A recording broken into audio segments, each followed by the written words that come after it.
Welcome to Cupid's Logic, where love meets predictive intelligence.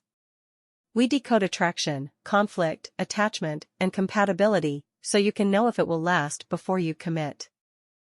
Carol loved Saturday mornings, the smell of strong coffee, the scratch of the first crossword clue, a slow orbit around the house.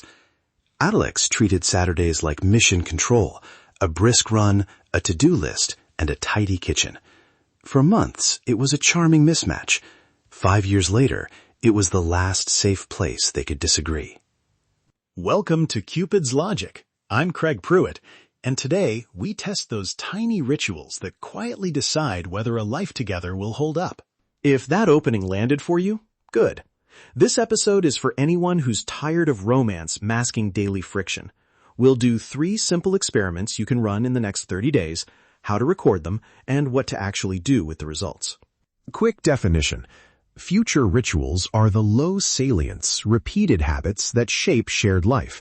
Morning routines, weeknight energy patterns, holiday roles, and how you cool down after fights. Chemistry lights the scene. Rituals are the set and stage crew that determine whether the play runs for years. Why focus here? Because rituals are behaviorally repeatable. They reveal capacity and tolerance. Attraction can hide friction. Rituals make friction visible. Small mismatches compound into logistical headaches, then resentment, then trust erosion. All right, practical work. The first experiment, the morning sync. It's just 3 mornings. Day 1, a 15-minute coffee and plan together. No phones, 1 timer. Keep it tight. Day 2, swap roles.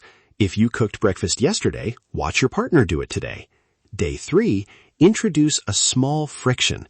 Have one partner handle something normally private, like sorting the mail, and note reactions. Curious. Measurement. After each morning, rate manageability 1 to 5 and jot 2 friction moments. That's your raw data. Simple and objective. Second experiment. The holiday role swap. Pick a small event, a family call, a dinner, a weekend plan. Each of you takes the other's usual role. Set timeline, budget, and 1 non-negotiable rule ahead of time. After the event, answer 3 quick questions together. Did it meet the basic goals? What felt harder than expected? And what surprised you when you switched roles? You might think, that's awkward. And yeah, it can be. But that awkwardness is data. Third experiment. The cool-down timeout. Arguments aren't the issue. Repair is. Agree in advance a 30-minute timeout with no escalation, then a 20-minute check-in focused on impact and 1 concrete repair action. Run it once when a real disagreement happens. Log whether the timeout was respected, whether emotional intensity dropped, and whether the check-in produced a specific repair step. If the timeout is ignored, that's important data about repair capacity. Okay, what does mismatch look like in numbers? Look for inconsistency. One partner reliably follows through 80-90% of the time. The other is around 30-50%. Look for asymmetric burden. One person absorbing logistics without recognition. And watch escalation paths, small friction leading to disproportionate fights or withdrawal. Left unaddressed, those small gaps compound. Missed mornings become scheduling chaos. Scheduling chaos becomes surprise spending. Surprise spending becomes trust erosion. That's how a Saturday habit turns into a crisis. Now the good news, when rituals align, you get outsized returns. Shared rituals build repair capacity because you practice coordination. Predictable mornings and dependable holiday plans become a kind of quiet trust.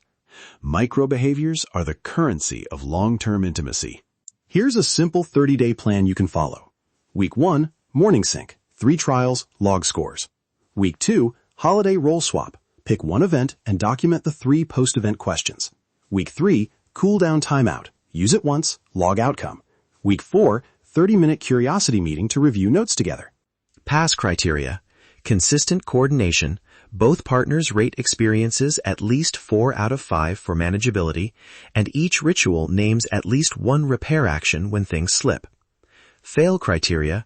repeated non-compliance, refusal to try, or clear asymmetric mental load without recognition.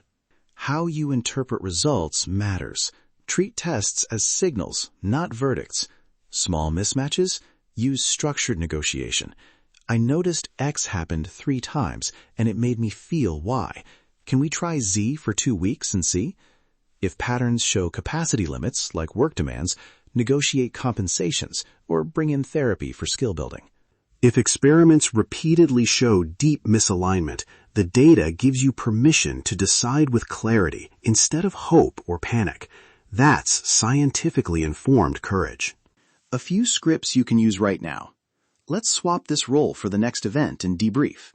Or, can we run the 3-day morning sync and rate each day 1 to 5? I'll share my notes if you share yours. Keep curiosity language. Let's try this and see, so tests stay collaborative. Quick recap. Rituals are repeated habits that predict whether a relationship can scale. Run the morning sync, the holiday role swap, and the cool down timeout. Collect simple measurements, treat results as signals, and use structured negotiation or professional help when needed. Are you ready for the truth? If you want templates, scripts, and the Prism compatibility checklist to run these experiments, visit cupidslogic.com. There's a practical toolkit, experiment scripts, and a 30-day tracking template waiting for you. Thanks for listening to Cupid's Logic. Remember, you're not bad at relationships. You've been flying blind. Be honest with yourself.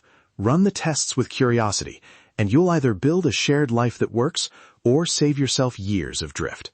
I can relate to how hard this is. Let's get serious for a moment. Try one ritual this week and see what you learn. Goodbye for now.